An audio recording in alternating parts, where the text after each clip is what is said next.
এটা ওরাই বলতে পারবে কারা কোথায় কখন যাচ্ছে আসছে, কেন যাচ্ছে আসছে, কিসের তাড়নায় যাচ্ছে আসছে, তাদের বিশ্বাস বা ভাবনা হঠাৎ জাগ্রত হচ্ছে কিভাবে, এগুলো আমাদের কিছু বলার নেই।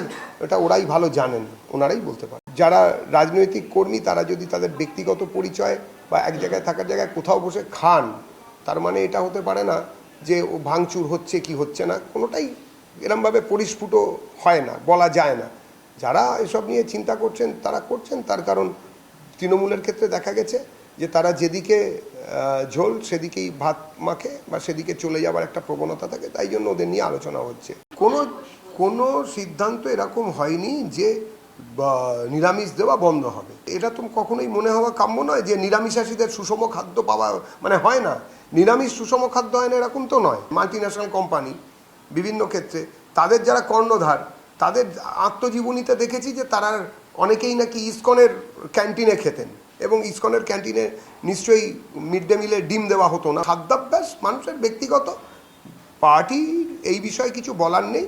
সরকার সিদ্ধান্ত নিচ্ছেন তারা কোথায় কি করবেন, সেটা একটা পরীক্ষামূলক ব্যবস্থায় আছে। তৃণমূলের কোনো কথার কোনো প্রাসঙ্গিকতা এই বিষয়ে নেই, ওরা সব ব্যাপারে প্রাসঙ্গিক হতে চাইছে, মানুষ সেটা ভালোভাবে নিচ্ছে না। এখনো পর্যন্ত আমরা প্রায় 50 কোটি বোধহয় ছাড়িয়ে ফেলেছি, 100-র দিকে এগোচ্ছে, মানে সেই অপার কথা মনে পড়িয়ে দিচ্ছে এবং আরও অনেকের কথা মনে পড়িয়ে দিচ্ছে। এটাই তো তৃণমূল।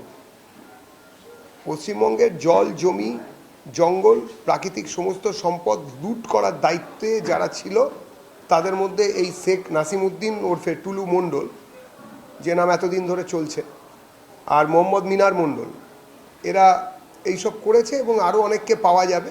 যাদের যেখানে পাওয়া যাবে তাদের বিরুদ্ধে আইনি ব্যবস্থা যা নেওয়ার হবে। মনে রাখবেন, এটার ওই টালির চালার থেকে পরিচালিত সরকার নয়, শ্যামাপ্রসাদের বিচারধারার সরকার।